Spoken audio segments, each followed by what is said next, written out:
हमारे वृंदावन के एक महापुरुष के बारे में बताते हैं कि उनकी हार्ट की सर्जरी हुई, एनेस्थीसिया इंजेक्शन दे दिया, बेहोश कर दिया, और उनकी स्थिति इतनी खराब थी कि वो भगवत स्मरण करने वाले स्थिति में नहीं थे। लेकिन उन्होंने जीवन भर इतना वृंदावन का भजन किया, इतना वृंदावन को ध्याया कि जब उनका अंतिम काल आया, एनेस्थीसिया इंजेक्शन लगा दिया, पूरा यहाँ से हृदय उनका खोल लिया, डॉक्टर लगे हैं अपनी चिकित्सा करने, और उस स्थिति में भी प्राण तो उनके चले गए ऑपरेशन के बाद, लेकिन डॉक्टर बोले जितनी देर ऑपरेशन चलता रहा, मैंने पहली बार किसी पेशेंट को ऐसा देखा, उनको और कुछ होश नहीं था, लेकिन उनके मुख से अपने आप निकल रहा था, श्री वृंदावन, मेरो वृंदावन, प्यारो वृंदावन, श्री वृंदावन। बोले 2 मिनट के लिए तो हम सारे चिकित्सक आश्चर्यचकित हो गए, ये हो ही नहीं सकता, ये अनकॉन्शियस स्थिति में ये बोल कैसे रहे हैं। बोले तब हमने देखा उनके चित्त को अनुभव नहीं हो रहा है, वो बाकी सब तरीके से अनकॉन्शियस हो चुके हैं, लेकिन ये उनकी श्वास के स्वभाव में आ चुका है वृंदावन का नाम। देखो जिस प्रकार अनकॉन्शियस व्यक्ति की सांस चलती है, धड़कन चलती है, नाम इतना रटा गया कि अनकॉन्शियस स्थिति में, बेहोशी की स्थिति में भी नाम नहीं छूटा। ये नाम की स्थिति, प्राण तो चले गए लेकिन वृंदावन को भजते हुए गए। इसीलिए भैया यहां पर श्री शुकाचार्य जी महाराज वर्णन करते हुए कहते हैं कि परीक्षित, अंत काल में यदि भगवान नाम ले लिया जाए तो व्यक्ति ने जीवन भर चाहे जो किया हो उसको मुक्ति मिलेगी, क्योंकि उसने अंत में भगवत स्मरण कर लिया। तुम्हारे जीवन के 7 दिन बचे हैं, 7वें दिन के अंतिम क्षण में भी यदि मैं आ गया और तुमसे नारायण नारायण बुलवा दूंगा तो भी तुम्हारी मुक्ति हो जाएगी, लेकिन तुम्हारे पास 7 दिन बचे हैं, इसलिए तुम मुक्ति की याचना मत करो। मुक्ति तो 1 सेकंड में मिल जाती है, 7 दिन की आवश्यकता क्या है। तुम्हारा ये प्रश्न लोक हित के लिए तो अच्छा है, कृतो लोक हितम नृप, लेकिन तुम्हारे अपने लिए उचित नहीं है। तुम वो बालक हो जिसके गर्भ में जाके ठाकुर जी ने रक्षा की है। परीक्षित हाथ जोड़ के कहते हैं भगवान तो फिर मैं क्या करूं। बोले तुम मुक्ति की कामना मत करो, भक्ति की कामना करो, भक्ति की इच्छा रखो। मुक्ति का मतलब तो मृत्यु के बाद ठाकुर जी का दर्शन होता है, पर भक्ति का मतलब तो जीते जी ठाकुर जी का दर्शन। तुम भक्ति की इच्छा करो। इसलिए हम निवेदन करते हैं अपने श्रोताओं से कि मुक्ति के पीछे मत भागो, भक्ति करो, भक्ति के पथ पर चलो। और भक्ति के पथ पर चलते चलते चिंता यह चित्त में होनी चाहिए कि मेरा अंतिम काल आए उससे पहले पहले ठाकुर जी मुझे दिख जाएं, साक्षात्कार हो जाए। और उसकी सामर्थ्य प्रदान कर सकती हैं श्रीमद् भागवत जी। सुखदेव जी महाराज कथा सुनाना प्रारंभ करते हैं, सृष्टि का प्रसंग सुनाते हैं, उद्धव विदुर संवाद सुनाते हुए, और सृष्टि के प्रसंग को कहते हुए सबसे पहले स्वयंभू मनु और शत्रुपा इस पृथ्वी के प्रथम मानव। स्वयंभू मनु, इसीलिए हम लोगों को मानव कहा जाता, क्योंकि हम मनु की संतान हैं। स्वयंभू मनु और शत्रुपा ये ब्रह्मा जी के अंग से प्रकट हुए। मैंने सृष्टि प्रसंग कई बार बहुत विस्तार से कहा है, इसलिए मैं अभी सूक्ष्म में ही कह के चल रहा हूं। स्वयंभू मनु शत्रुपा के 3 पुत्री और 2 पुत्र हुए। आकुति, देवहूति, प्रसूति 3 पुत्री और प्रियव्रत, उत्तानपाद ये 2 पुत्र। अब यहां जो कथा प्रारंभ होती है वो देवहूति माता की होती है। स्वयंभू मनु शत्रुपा की बड़ी पुत्री देवहूति। देवहूति का विवाह कर्दम नाम के प्रजापति के साथ में हुआ। कर्दम ऋषि ने तपस्या की थी भगवान की, और तपस्या में ठाकुर जी जब प्रसन्न हो गए तो ठाकुर जी से इन्होंने एक ही वरदान मांगा, हे नाथ कि तथास चाहम परिवोडुकाम समानशीलां गृहमेदधेनुम् हे नाथ मुझे केवल एक ही वरदान चाहिए। क्या? उपेयवान मूलमशेष मूलम दुराशय काम दुदांग्रिपस्य।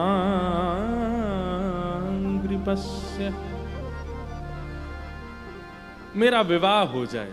ऋषि ने तपस्या करके 1000 साल बाद ठाकुर जी को प्रसन्न करके क्या मांगा?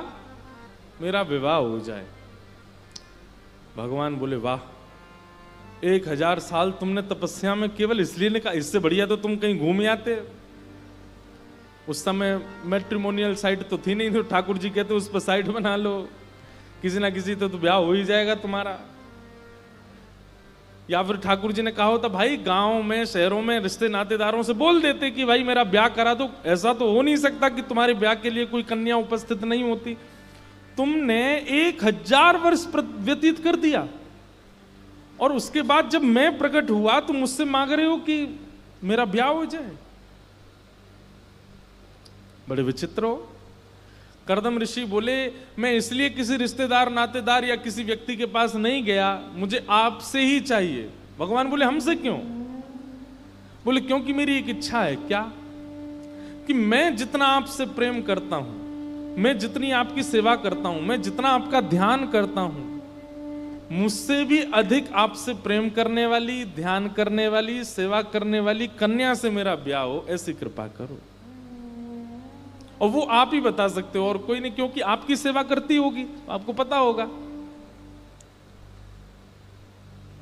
मतलब ठाकुर जी से देखो, एक बात हमारी सुनो। मैं एक बात कथा में कहा करता हूं कि संसार भी मांगा तो भगवत संबंध से मांगा। मांगी संसार की वस्तु, लेकिन कैसे मांगी? पत्नी चाहिए, सीधा नहीं कहा, आपसे प्रेम करने वाली और मुझसे ज्यादा प्रेम करने वाली पत्नी चाहिए। मैं जितना आपको चाहता हूं उससे ज्यादा चाहने वाली एक कन्या से मेरा ब्याह हो जाए नाथ, तब आनंद आवेगा गृहस्थ आश्रम में। ठाकुर जी से मांगो, पर अपने स्वार्थ सिद्धि के लिए नहीं, अपनी योग्यता के लिए नहीं, ठाकुर जी के लिए मांगो। किसी को घर की याचना भी करनी है तो वो इस भाव से करे कि हे नाथ आपका सुंदर मंदिर हो, सुंदर भवन हो, आप राज ठाट से विराजो, ऐसा एक भवन मेरे लिए बना दो। लेकिन फिर इसमें पूर्ण रूपेण मनोभाव यही होना चाहिए कि ठाकुर जी का निवास है। हम लोग कई घरों में जाते हैं, दुनिया भर में हम घूमते ही रहते हैं, घरों में ही जाते हैं और करते क्या है। हमसे किसी ने पूछा, बोले आप इतने घरों में जाते हो तो एक बात बताओ, घर श्रेष्ठ कौन सा? तो मन में जो उत्तर आया वो सुनिएगा। मैंने कहा जिस घर में जाके ये लगता हो, सब लोग इधर देखो, इधर देखो, ध्यान से सुनो, पंखा चल गए, ध्यान से सुनो।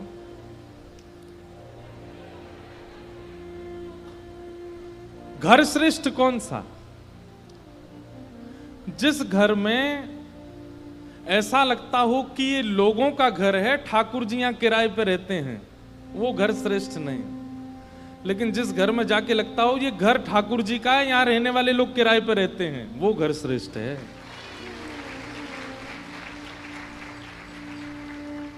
समझ में आई बात? कई घर ऐसे हैं, वहां जब जाते हैं, प्रवेश करते हैं, वहां का इंटीरियर ठाकुर जी के हिसाब का, वहां का दरवाजा ठाकुर जी के हिसाब का, वहां की रसोई ठाकुर जी के अकॉर्डिंग, लोगों के कमरे ठाकुर जी के अकॉर्डिंग, वहां की लाइटिंग ठाकुर जी के अकॉर्डिंग, वहां की जो ग्रीनरी है, जो घर में गुलदस्ते वगैरह रखे हैं आदि जो भी है, सब कुछ किसके अकॉर्डिंग है? ठाकुर जी के अकॉर्डिंग। वो घर श्रेष्ठ है। और ऐसी याचना से यदि आप घर की भी कामना करोगे ना ठाकुर जी से कि हे नाथ बंबई में हमारा पॉश एरिया में घर बन जाए, लेकिन हमारा नहीं, आपके लायक बने, तो फिर ठाकुर जी भी टुकुर टुकुर देखेंगे, बोले दिला तो दूंगा, मैं देखूं तो सही, तू अपनी इच्छा से बनाएगा कि मेरी इच्छा से। एक घर में हम गए, वहां जाके इतना अच्छा लगा, दुनिया भर में घूमते हैं। तो वहां जाके ऐसा लगा, जैसे प्रवेश किया तो बाहर तो अच्छा नाम था, श्री सेवा कुंज, घर का ही नाम सेवा कुंज। भीतर जैसे ही प्रवेश किया तो मुख्य द्वार खुलते ही सामने किशोरी जी की, ठाकुर जी की बहुत सुंदर चित्र लगा था। सबसे बड़ी बात, अब सब तो नहीं बता सकता मैं, लेकिन जो कक्ष थे ना, हर कक्ष का एक नाम। जैसे रसोई घर का नाम था जगन्नाथपुरी, वहां अन्न ही अन्न बनता है, वो जगन्नाथपुरी है। शयन कक्ष का नाम श्री रंगनाथ, क्योंकि वहां पौढ़ानाथ है, ठाकुर जी पौढ़े रहते हैं। जो मीटिंग एरिया था उसका नाम द्वारिका धाम, क्योंकि यहां ठाकुर जी अपनी सभा में बैठते हैं। किसी क्षेत्र का नाम श्री अयोध्या धाम, और सबसे बड़ी बात, स्विमिंग पूल का नाम श्री यमुना जी। और वहां सब लोग ऐसे नहीं बोलते कि उस कमरे से ले आओ, वो क्या बोलते, ए सुन, जगन्नाथपुरी में मेरा फोन रखा, लेके आ। अब वो बालक द्वारिका से जगन्नाथपुरी जा रहा है, वहां से फोन लेके आ रहा है। मैं इतना प्रसन्न हो गया देख के, मैंने कि भाई तुम्हारे तो सारे धाम यही हैं, और आपस की वार्ता में ही भगवत धामों का स्मरण हो जाता होगा। जब जगन्नाथपुरी का नाम लेते होंगे, कोई बाहर का व्यक्ति बैठा होगा और उसके सामने वो बोलते होंगे, ए जगन्नाथपुरी में मेरा फोन रखा, लेके आ। जगन्नाथपुरी बोलते उसके चित्त में क्या आता होगा, नील चक्र, नीलगिरी पर्वत पर महाप्रभु जगन्नाथ, और वहां धाम में इसका फोन पड़ा है। तब पता नहीं, वो तो किचन का नाम है जगन्नाथपुरी। लेकिन एक क्षण के लिए उसके चित्त में ठाकुर जी प्रकट हो गए ना, ऐसा घर। हमारे गिरधर लाल जी की गाड़ी जो है वृंदावन में, उसका नाम क्या है, गिरधर रथ। अब ये नहीं कहते गाड़ी लेके आओ, ये कहते रथ लेके आओ भाई, लाल जी का रथ लेके आओ। लाल जी का रथ कहाँ है? उस गाड़ी में एक डेंट भी नहीं आया। क्यों? क्योंकि ठाकुर जी की है, ठाकुर जी पढ़ने ही नहीं देते, अपने आप प्रेम से रखते हैं। भैया भजन केवल माला पे नहीं होता है। मैं आज इसी विषय को लेके चल रहा हूं। आपकी जीवनचर्या, आपकी विचारधारा, आपका सोचना, उठना, बैठना, खाना, पीना, लेटना, सब भजन हो सकता है। आप करके तो देखो, उसका निर्माण वैसा करो।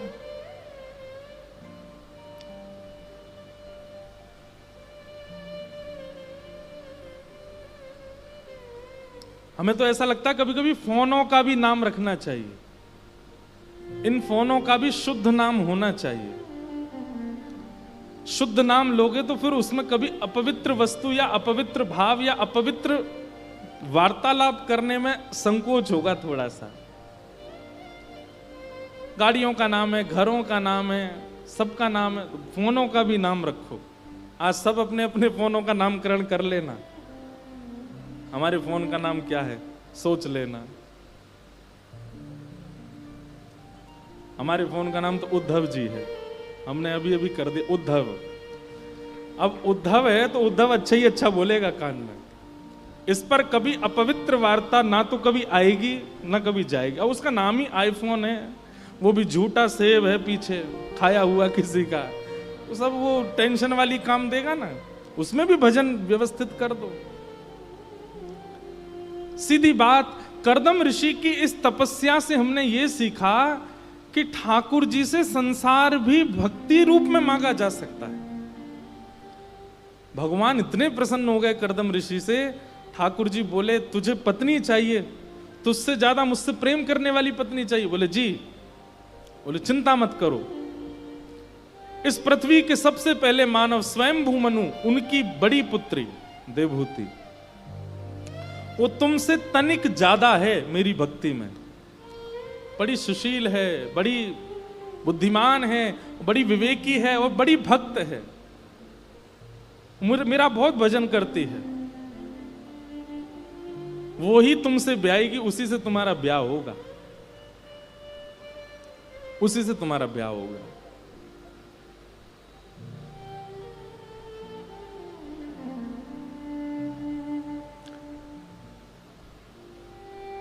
इधर देखो, इधर देखो, सावधानी से सुनो, उससे तुम्हारा ब्याह होगा। एक वरदान तो ठाकुर जी ने दे दिया कि उससे तुम्हारा ब्याह होगा। कर्दम ऋषि नाचने लगे, जय हो भगवान, बड़ी कृपा आपकी, आपने बहुत अनुग्रह कर दिया। अब दोनों पति पत्नी मिलकर के भजन करेंगे, आनंद करेंगे, आपकी खूब सेवा किया करेंगे, घर में उत्सव किया करेंगे, कभी नौका विहार करेंगे, कभी जल विहार करेंगे, कभी जल केली करेंगे, कभी निकुंज विहार, कभी चंदन यात्रा। इतना प्रसन्न हो गया ये बात सुनकर के कर्दम ऋषि। ठाकुर जी बोले, भैया मेरा मन नहीं भरा अभी, तूने एक वरदान मांगा मैंने दे दिया, अब एक वरदान मैं अपनी तरफ से और दे रहा हूं। कर्दम ऋषि क्या क्या वरदान दे रहे हैं? ठाकुर जी बोले, तुम दोनों के यहां पुत्र बनकर के मैं ही आऊंगा, मैं ही तुम्हारे यहां संतान रूप धारण करके आऊंगा। कर्दम ऋषि तो महाराज भाव विह्वल हो गए, नाथ ये कैसी कृपा आपकी, मैंने तो कुछ ऐसा यत्न भी नहीं किया जो कृपा आप मुझ पर किए जा रहे हैं। ठाकुर जी बोले, अब जाओ विवाह की प्रतीक्षा करो और फिर विवाह के बाद मेरी प्रतीक्षा करो। कर्दम ऋषि का 3 दिन बाद ही देवहूति के साथ में विवाह हुआ। विवाह के उपरांत फिर कथा यहां पर भी थोड़ी लंबी है, बीच में कर्दम ऋषि 60 वर्ष की समाधि में चले गए। विवाह होते ही पत्नी को घर लाते ही समाधि में चले गए। 60 वर्ष की समाधि लग गई कर्दम ऋषि की। 60 वर्ष बाद जब नेत्र खुले तो देवहूति माता को देखा, वो तो थोड़ी थोड़ी वृद्ध हो गई थी। उनको देख करके बोले, देवी आपने हमारी पत्नी को देखा? माता जी, बूढ़ी अम्मा, मेरी पत्नी को देखा? देवहूति माता बोली, मैं ही हूं। बोले, आप तो बिल्कुल स्वस्थ थी, अचानक से क्या? बोले, अचानक नहीं, 60 साल बाद समाधि से बाहर आए हो आप। तब उनके इस त्याग पर बड़े रीझ गए, उनके त्याग पर बड़े प्रसन्न हो गए कर्दम ऋषि। और उसके पश्चात 9 पुत्रियों ने जन्म लिया। 9 पुत्रियों के जन्म के बाद कर्दम ऋषि बड़ी चिंता में आ गए। बोले, भगवान ने मुझे वचन दिया था कि मेरे यहां पुत्र बन करके आएंगे, और मैं तो नहीं चाहता था कि इतना गृहस्थाश्रम मेरा बढ़ जाए। 9 पुत्रियां हो गई, अब इनके लिए विवाह के लिए योग्य वर ढूंढने पड़ेंगे। तब 9 वरों से उनका ब्याह किया, और ब्याह करने के बाद कर्दम ऋषि बड़े उदास हो गए कि बोले, संभवतः ठाकुर जी भूल गए मुझे वचन दे करके कि मैं आऊंगा। अब देवी एक काम करो, बेटियों का ब्याह हो गया, तुम अपना भजन करो, मैं भी वन में जाके भजन करता हूं। बहुत गृहस्थ आश्रम का निर्वहन हो गया, अब एकांत रहना चाहिए। तभी ठाकुर जी ने रात्रि में दोनों को स्वप्न दिया। बोले, ये 9 पुत्रियां नहीं आई हैं, मेरे आगमन से पूर्व 9 भक्ति आती हैं, ये नवदा भक्ति आई थी, अब नवदा भक्ति तुम्हारे यहां आ चुकी हैं, अब मेरा आगमन होगा, प्रतीक्षा करो। श्रवणम कीर्तनम विष्णु स्मरणम पाद सेवनम अर्चनम वंदनम दास्यम सख्य आत्मनिवेदनम, ये 9 भक्ति के स्वरूप हैं। हे कर्दम ऋषि, तुम्हारे यहां 9 पुत्री नहीं, 9 भक्ति आई हैं। जैसे जीवात्मा के मन में 9 भक्ति प्रकट होती हैं, तुम्हारे यहां साक्षात प्रकट हुई हैं, और अब साक्षात मेरा आगमन होगा। और पावन तिथि आई, कर्दम ऋषि और देवहूति माता के यहां पर भगवान का प्रादुर्भाव हुआ, प्राकट्य हुआ, और उनका नाम भगवान का कपिल ऋषि रखा गया। बोलो कपिल देव भगवान की। भगवान कपिल का प्रादुर्भाव हुआ। रूप छवि देख करके दोनों माता पिता आनंदित हो गए, नेत्रों से प्रेमाश्रु गिरने लगे। ठाकुर जी ने कितना अनुग्रह किया हमारे ऊपर।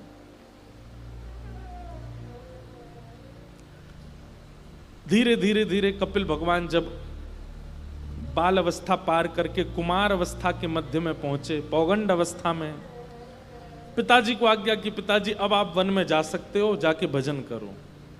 देखो, दर्शन के बाद भी ठाकुर जी ने भजन की आज्ञा दी। इसका मतलब क्या है?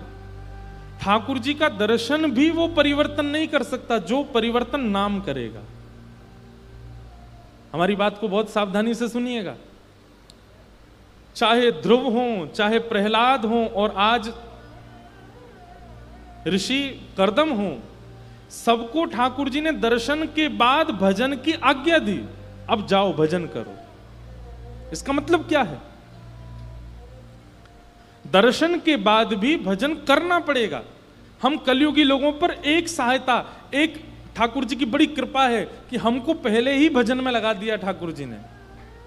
भजन के बाद दर्शन होंगे, दर्शन के बाद ठाकुर जी की इच्छा होगी तो निकुंज में प्रवेश हो जाएगा, और ठाकुर जी की इच्छा नहीं होगी तो दर्शन के बाद भी ठाकुर जी आज्ञा करेंगे कि अभी तुम्हारा इतना भजन रह गया, वो करो। इसका मतलब क्या है? चाहे गुरु कृपा से, चाहे धाम कृपा से, चाहे लीला कृपा से भगवत दर्शन हो भी गया और भजन अगर पूरा नहीं हुआ होगा तो ठाकुर जी छोड़ जाएंगे। भजन पहले करो, इसलिए भजन करते रहो और उसकी गिनती मत करो, अनकाउंटेबल लगे रहो बस, ताकि ठाकुर जी का दर्शन हो तो ठाकुर जी कहें अब कुछ शेष नहीं रह गया, अब तू मेरे संगे ही चल, मेरी लीला में ही चल।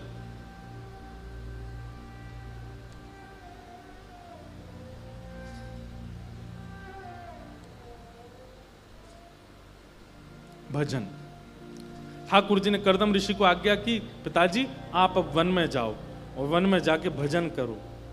कर्दम ऋषि के मन में एक बार तो आया कि जब साक्षात भगवान ही आ गए मेरे यहां, अब भी भजन की आवश्यकता है। तो भगवान कपिल आज्ञा करते हैं, बोले पिताजी मेरे धाम की प्राप्ति के लिए जितनी योग्यता भजन की होनी चाहिए वो दर्शन से नहीं पूरी होगी, उसके लिए तो साधना करनी पड़ेगी, आप जाइए। और कर्दम ऋषि साधना करने के लिए वन में गए। यहां मां के पास अब कपिल भगवान हैं।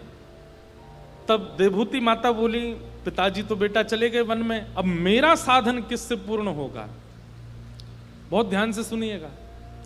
ठाकुर जी कहते हैं, मां किसी की साधना भजन से पूरी होती है, किसी की साधना तप से पूरी होती है, आपकी साधना ज्ञान से पूरी होगी।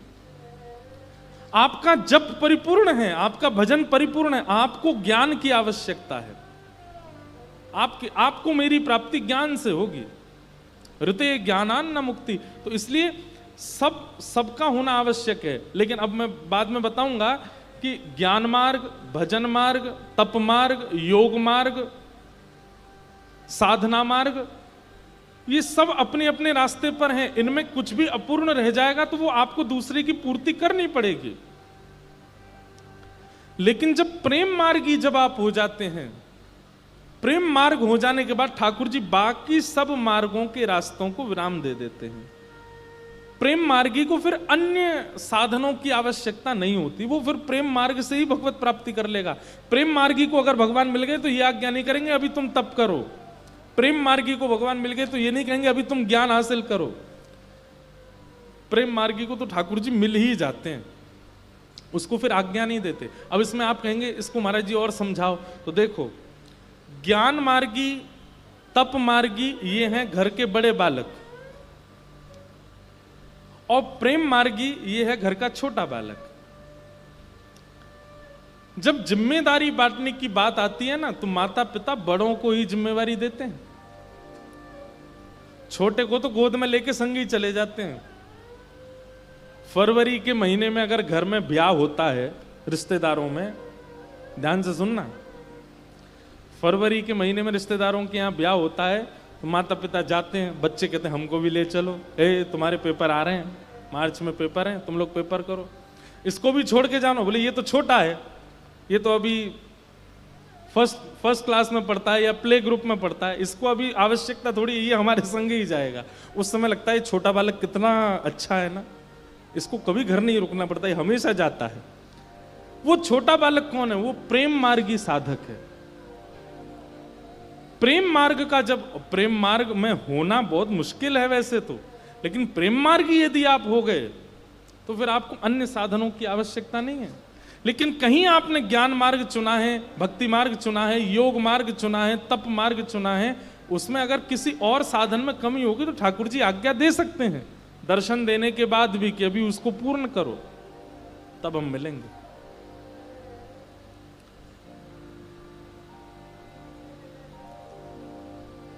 देवहूति माता को कपिल भगवान कहते हैं, मां आपकी सदगति तो ज्ञान मार्ग से होगी। मैं आपके सामने बैठा हूं, आपके मन में बहुत जिज्ञासाएं हैं उन जिज्ञासाओं को मुझसे पूछ लीजिए, मैं समाधान करूंगा, उसी से आपको मुक्ति मिलेगी।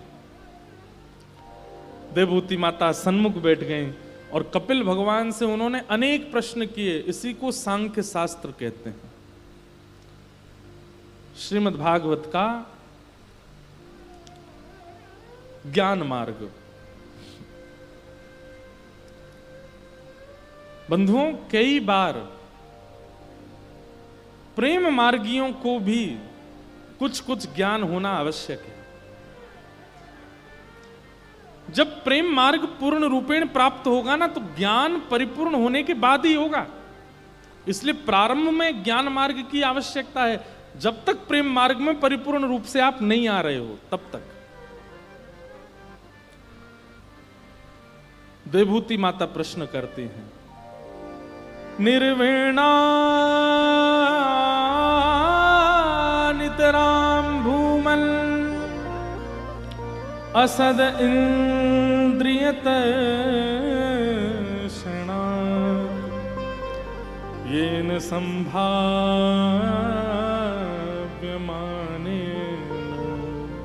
प्रपन्नांधं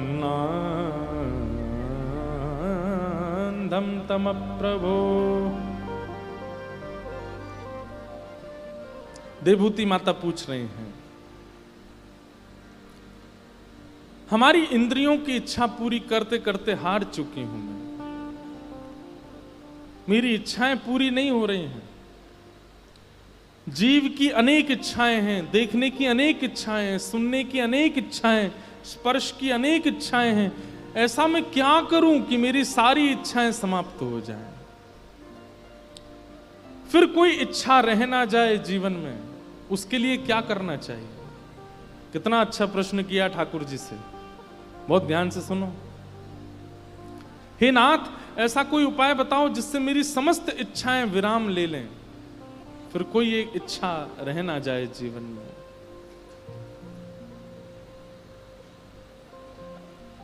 भगवान उत्तर देते हुए कह रहे हैं, श्री भगवान उवाच योग आध्यात्मिकः पुंसां मतो निःश्रेयसाय मे अत्यंतो परतिर्यत्र दुःखस्य च सुखस्य च चेतः खल्वस्य बन्धाय मुक्तये चात्मनो मतम् गुणेषु सक्तं बन्धाय रतं वा पुंसि मुक्तये। भगवान उत्तर देते हुए क्या कह रहे हैं? मैया, इच्छाओं को प्रकट कराने का मूल कारण होता है संग। सब लोग इधर देखो, ध्यान से सुनो। जैसा संग हमारा रहता है, उसी से इच्छाएं प्रकट होती हैं। यदि संग के रूप में सत्संग प्रारंभ हो जाए और अधिक मात्रा में केवल सत्संग ही सत्संग जीवन में रहे, तो कहीं ना कहीं हमारी इच्छाएं जो हैं वो धीमे धीमे धीमे धीमे धीमे समाप्त होने लगेंगी। जैसे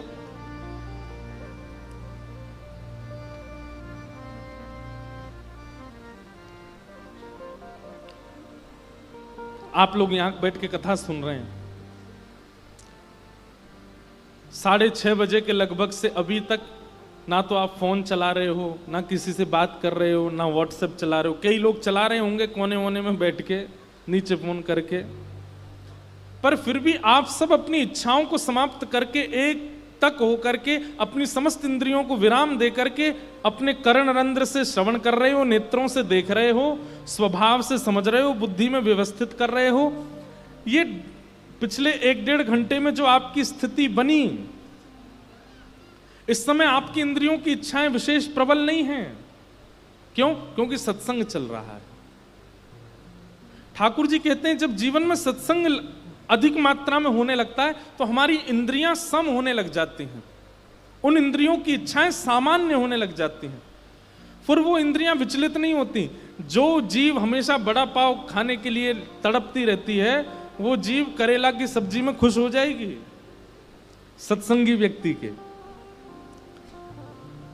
सत्संगी व्यक्ति को बहु व्यंजन खाने की इच्छा नहीं होती। सत्संगी व्यक्ति को बहुत, अभी नासिक में हम थे तो एक बहन आई मिलने, बोली महाराज जी आप अभी इतने युवा हो, क्या सफेद सफेद कपड़े पहन के रहते हो, कुछ बढ़िया चटकदार पहन के। मैंने कहा लाओ जैकेट वैकेट ले आओ बढ़िया, डोल के चश्मा गॉगल लगा करके बाल बाल खड़े करके घूमूं मैं?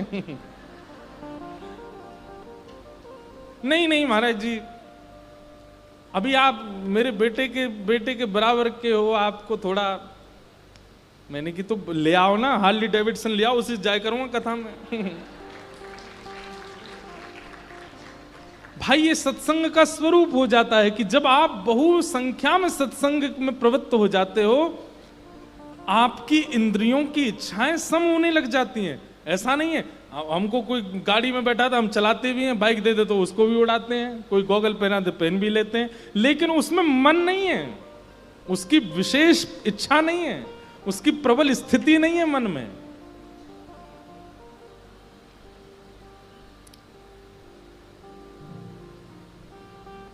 क्यों?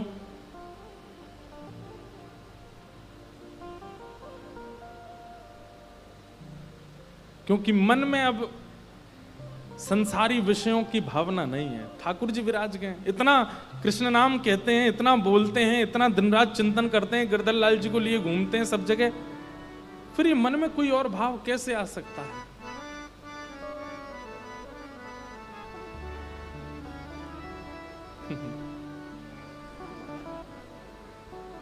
मुझे दुनिया से नहीं कोई काम, मुझे दुनिया से नहीं कोई काम, मैं तो रटू राधा राधा नाम, मैं तो रटू राधा राधा नाम। एक बात कहें, आजकल हमारे श्रोताओं की हमको भलैया लेने का बहुत मन होता है। आप लोग इतने भाव से गाते हो, इतने भाव से सुनते हो, भगवान करे कोई की नजर नहीं लगे आपको, ऐसे बढ़िया बने रहो। मुझे दुनिया से नहीं कोई काम, मुझे दुनिया से नहीं कोई काम, हे मुझे दुनिया से नहीं कोई काम, ओ मुझे दुनिया से नहीं कोई काम, मैं तो रटू राधा राधा नाम, मैं तो रटू राधा राधा नाम, मैं तो रटू राधा राधा नाम, मैं तो रटू राधा राधा नाम। मेरे मन में विराजे श्याम दीवानी, श्याम दीवानी, ओ मेरे मन में विराजे श्याम दीवानी, मेरे मन में विराजे श्याम दीवानी, ओ जहाँ विराजे राधा, जहाँ विराजे राधा, ओ मेरो मन लग्यो बरसाने में, जहाँ विराजे राधा मेरो मन लग्यो बरसाने में, जहाँ विराजे राधा। ओ मेरे मन में ना लागे कोई रंग,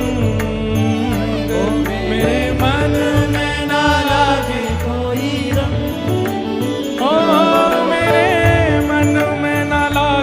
कोई रंग, ओ मेरे मन में ना लागे कोई रंग, क्यों?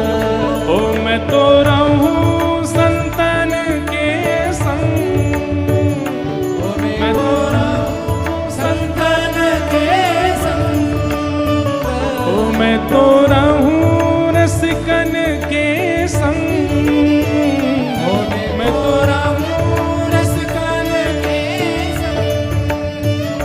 ओ मेरे मन में बढ़त उमंग, मेरे मन में बढ़त उमंग, क्या बरसाना बीरज रजधानी, बरसाना बीरज रजधानी, बरसाना बीरज रजधानी, बरसाना बीरज रजधानी। जहाँ विराजे राधा, जहाँ विराजे राधा,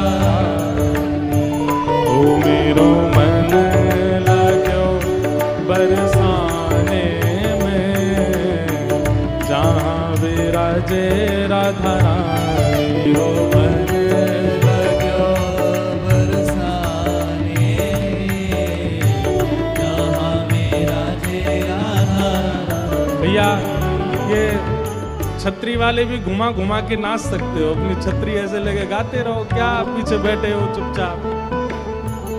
ओ मेरो मन लाग्यो बरसाने में, जहाँ विराजे राधा रानी, ओ मेरो मन लाग्यो बरसाने में, जहाँ विराजे राधा। बोलो वृषभानु दुलारी की।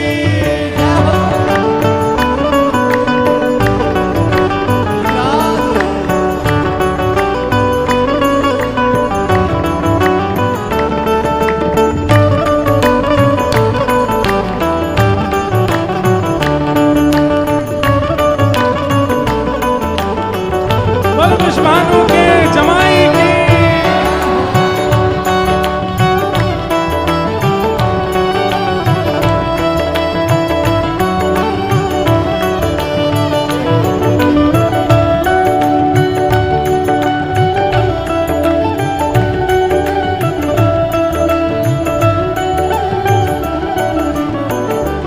मुझे दुनिया से नहीं लेना देना, मुझे दुनिया से नहीं लेना देना, मुझे दुनिया से नहीं लेना देना, मुझे दुनिया से नहीं लेना देना। क्यों? ये जगत है एक सपना, ये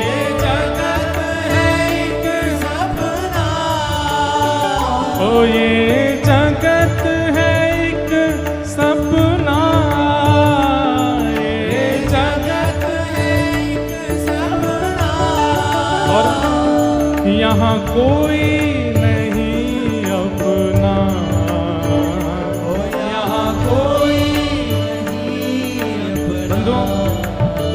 जिन्होंने ये शब्द दिए हैं ऐसे हमारे बरसाने वाले श्री विनोद बिहारी दास बाबा को एक बार जोर से जय जयकार कर दो। बोलो बरसाने वारी की। ये शब्द देने के लिए महाराज जी को धन्यवाद। महाराज जी कह रहे हैं यहाँ कोई नहीं अपना, यहाँ कोई नहीं अपना। और फिर क्या कहते हैं?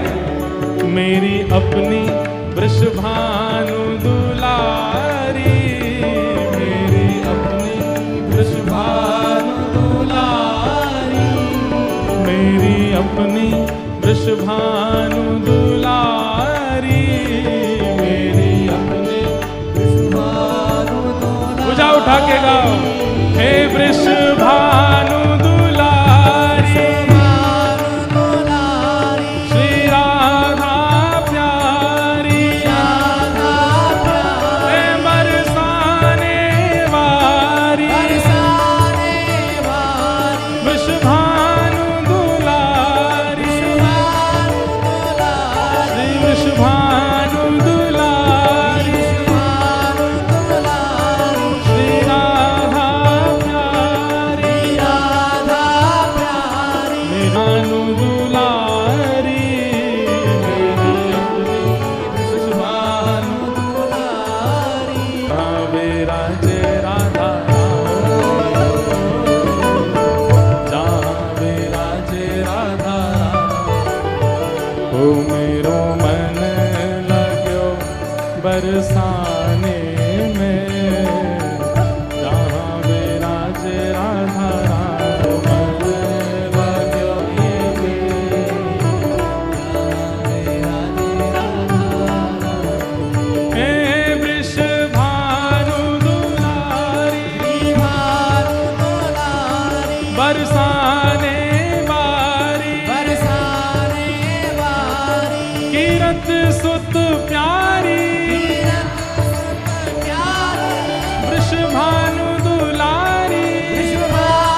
हरिदास दुलारी हरिवंश प्यारी जय श्यामा प्यारी बरसाने वारी जय राधे राधे जय श्यामा प्यारी जय कुंज बिहारी रस बरसाने वारी वृषभानु दुलारी कीरत सुत प्यारी हरिवंश प्यारी हरिदास दुलारी हरिदास दुलारी श्री कृष्ण प्यारी जय राधे राधे जय राधे राधे श्री राधे राधे जय जय श्री राम जय जय श्री राम। मुझे दुनिया से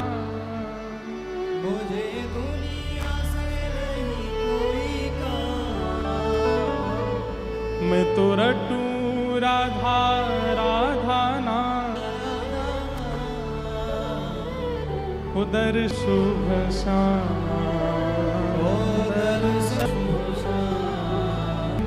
विराजे श्याम दीवानी जहाँ विराजे जहाँ विराजे चेतः खल्वस्य बंधाय मुक्तये चात्मनोमतुम गुणेषु सखा पुंस मुक्तये। ठाकुर जी क्या कह रहे हैं? ये मन बंधन का कारण है और इस मन को जैसी संगति मिलती है ये मन वैसा हो जाता है। अगर इसी मन को संतों का संग कराया जाए तो मेरे मन में ना लागे कोई रंग, मैं तो रहूं संतन के, मेरे मन में बढ़त उमंग, बरसाना विरज रज जहां विराजे। तो कितनी अच्छी। अब ये कपिल देवूति संवाद में ही कुछ जैसा संग दे देंगे मन वैसा हो। विषय भोग की इच्छा प्रकट होती है, दूषित भोग की इच्छा, मतलब आपका संग सुधरा हुआ नहीं है।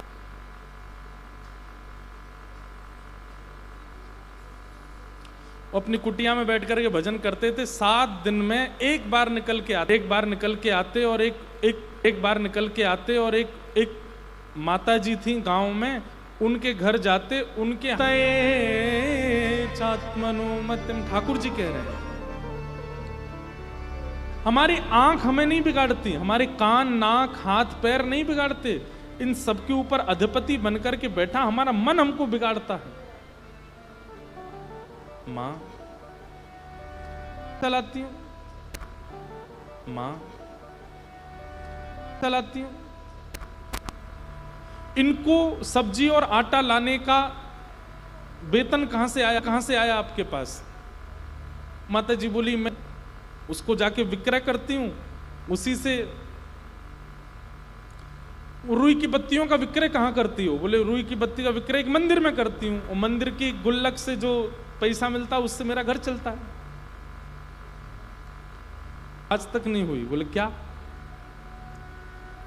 बोले किसी ने डकैती के तेल खरीदा, उससे दिया जलाया, उसके प्रकाश में तुमने बत्ती बनाई, उनको बेच करके धन कमाया, उससे जो अन्न खरीद के पवाया, उससे मेरे मन में विकार आ गया। सोचिए हम आप कौन से पानी में खड़े हैं? कहीं भी खा लेते हैं, कुछ भी पी लेते हैं, कहीं भी बैठ जाते हैं, कहीं भी सो जाते हैं, किसी से भी बनवा लेते हैं, कहीं भी हमारा मन बच जाएगा। आप लोग जिन नगरों में रहते हो, इन बड़े बड़े नगरों में तो हफ्ते में 2-3 दिन घर में भोजन बनता, बाकी दिन तो बाहर ही पाते हैं सब लोग। संत महापुरुषों को क्यों परहेज होता? होटल में नहीं खाना, बाहर नहीं खाना, वहां नहीं खाना। बहुत बड़ा परिवर्तन होता है चित्त पर। ये कुभाव का प्रकट होना, कुदृष्टि का प्रकट होना, दूषित विचारों का प्रकट होना, ये सब इन्हीं चीजों से होता है। हमें उस समय नहीं पता चलता।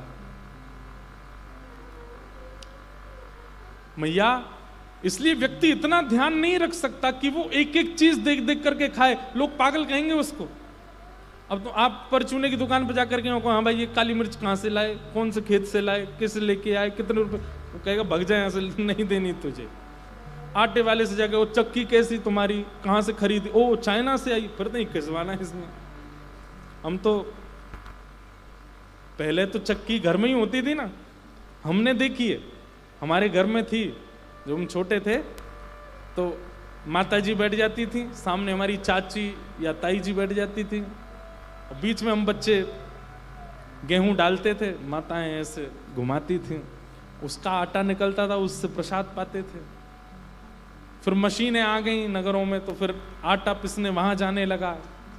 ये सब चीजें छोटी छोटी बहुत विकार प्रकट करती हैं, हमें तब नहीं पता चलता। और ना आप इतनी शुद्धि का ध्यान रख सकते हो, विशेष रूप से इन नगरों में तो बिल्कुल भी नहीं। तो फिर क्या करें?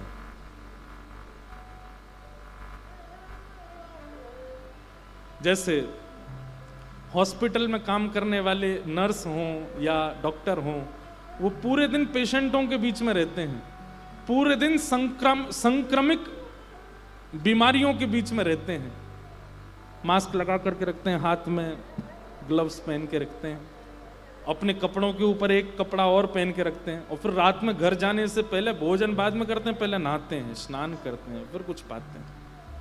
ठीक वैसे ही मुख में नाम रूपी मास्क लगा करके रखो,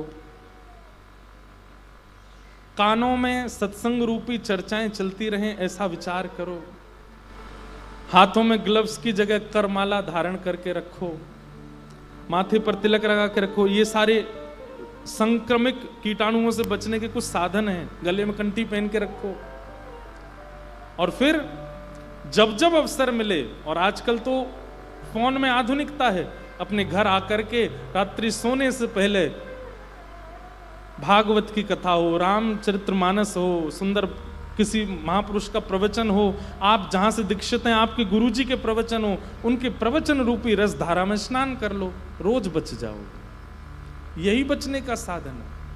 आप सब चीजें पवित्र नहीं कर सकते, लेकिन इसका मतलब यह नहीं है कि नाम जप माला लगी भैया उसको फिर साइड में रख के पिज्जा खाया है। महाराज जी बता तो रहे है तो सही, साथ में इसको जपते भी रहेंगे, खाते भी रहेंगे, थोड़ा थोड़ा घटे, मजबूरी है तो फिर सब करना पड़ता है कई बार, लेकिन ये सब व्यवस्थाओं से अपने आप को संभाल के रखो, नहीं तो संक्रमिक वायरस कहीं से भी प्रवेश हो जाएगा, और पूरा जीवन विचारधारा सबसे पहले परिवर्तित होगी आपकी, वहीं से सारा भजन नष्ट कर देगा।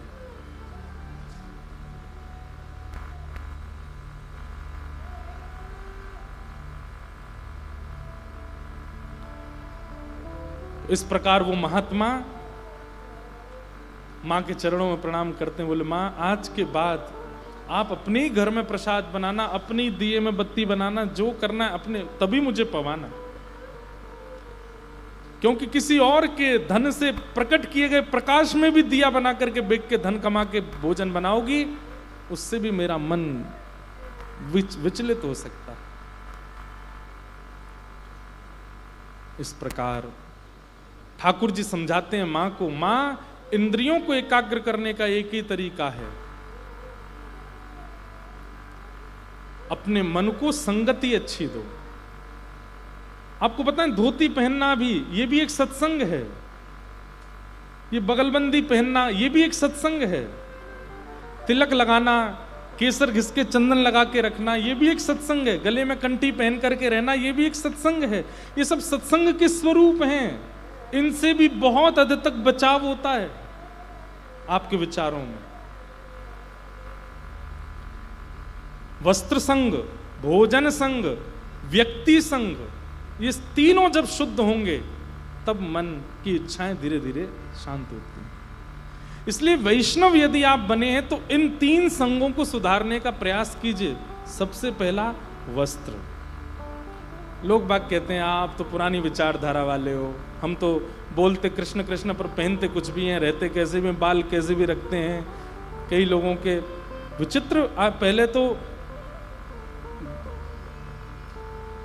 अलग तरीके के बाल होते थे, आजकल तो नीले हरे गुलाबी भी होते हैं। कैसे भी रख लेते हैं। भाई ये ठाकुर जी प्रदान कर रहे हैं आपको, ये ठाकुर जी दे रहे हैं आपको, ये ठाकुर जी दे रहे हैं आपको। एक प्रकार से आपने किराए पे हमें गाड़ी दी और हम महाराज धुआंधार 100 की स्पीड पे ही चलाते हैं उल्लासनगर के गड्ढों में। जिस दिन आप देख लोगे क्या करो, भाई चाबी दे, तो तेरे को गाड़ी नहीं देनी, तू मेरी गाड़ी कैसे चलाता है पूरे नगर में। ऐसी ये शरीर रूपी गाड़ी ठाकुर जी ने दी है। यहां उत्पन्न हुआ बाल, यहां उत्पन्न हुआ नख, यहां उत्पन्न हुई एक एक वस्तु ठाकुर जी की है। इसको उसी तरीके से रखिए, संभाल करके, संजो करके, व्यवस्थित करके, ज्यादा विचलित मत करो इसको। शरीर वस्त्र संग पहला सुधारो, दूसरा भोजन अन्न संग, अपना अन्न सुधारिए, खूब अच्छा अच्छा पाइए लेकिन भगवत प्रसाद पाइए। और तीसरा व्यक्ति संग, किसके साथ रहते हैं हम, उसका संग सुधारो। ये 3 संग यदि आपके सुधर गए तो आपका मन, कई लोग कहते हैं नाम जप नहीं होता, नेत्र बंद करके कुछ भी आने लगता है, ध्यान नहीं लगता, हमारा मन बहुत विचलित रहता है। ये मन बड़ा चंचल है, कैसे तेरा भजन करूं, जितना इसे समझाऊं उतना ही मचल जाए। इसलिए इसको सुधारने के यही तरीके हैं। 3 संग सुधारो, वस्त्र, अन्न और व्यक्ति। आप अपने आप अनुभव करेंगे, आपकी विचारधाराएं, आपके अंदर धैर्यता, आपके अंदर सहनशीलता, सब कुछ व्यवस्थित हो रही है। फिर भगवान ने यहां व्यक्ति में कौन कौन से गुण होने चाहिए जिसका हम संग करें, 5 गुण बताए। तितिक्षवः कारुणिका सुहृदः सर्वदेहि नाम अजात शत्रवः शांता साधवः साधुभूषणात्। हम कहते हैं या तो ये 5 गुण हो या 5 में से एक भी गुण हो, उसका संग करो, या जिसका संग करो उसको कह दो भाई तुम में से ये 5 गुण होने चाहिए, एक तो लाओ। सबसे पहला सहनशीलता, दूसरा दया, तीसरा करुणा। दया और करुणा में अंतर है। दया तो कई बार हो जाती है लेकिन आप करते कुछ नहीं हो। जैसे गाड़ी में जा रहे हैं, किसी व्यक्ति की दयनीय स्थिति देख करके आपको दया हो गई लेकिन आप चले गए, आपने किया कुछ नहीं। करुणा में तो आप तुरंत गाड़ी रोकोगे, उतर के जाओगे, उसकी मदद करोगे। कि करुणा, करुणा नहीं है तो दया अच्छी है, लेकिन दया है तो उसको करुणा में परिवर्तित करो। सहनशीलता, दया, करुणा। और अजात शत्रवः, चौथा लक्षण, किसी से शत्रुता नहीं। कोई आपको शत्रु मानता है, मानने दो, आप फिर भी उसका भला ही बोलो। हे गुरु वसंत शाह जी, हे गुरु पारू शाह जी, हे वसंत शाह दरबार के समस्त आचार्यों, वो व्यक्ति मुझसे ईर्ष्या रखता है, मुझे पता है, वो व्यक्ति मुझे भाता नहीं, मेरे उसको बिल्कुल नहीं भाता मुझे, पर आप उसका कल्याण ही करना, आप उसका भला ही करना, आप उसका अच्छा ही करना। अरे और तो और क्या कहें, जो ईर्ष्या करता है आपसे, अब हम कथा करते हैं, सब प्रेम करने वाले नहीं हैं, कई लोग बहुत ज्यादा प्रेम करने वाले भी हैं। बहुत ज्यादा प्रेम समझ जाओ, ईर्ष्या, निंदा, स्तुति, सब चीज है। ऐसे लोगों के लिए लाल जी से प्रार्थना है, लाल जी इनके अंदर प्रेम भर दो, इनके अंदर सहजता ले आओ, इनके चित्त में थोड़ी सी करुणा आ जाए।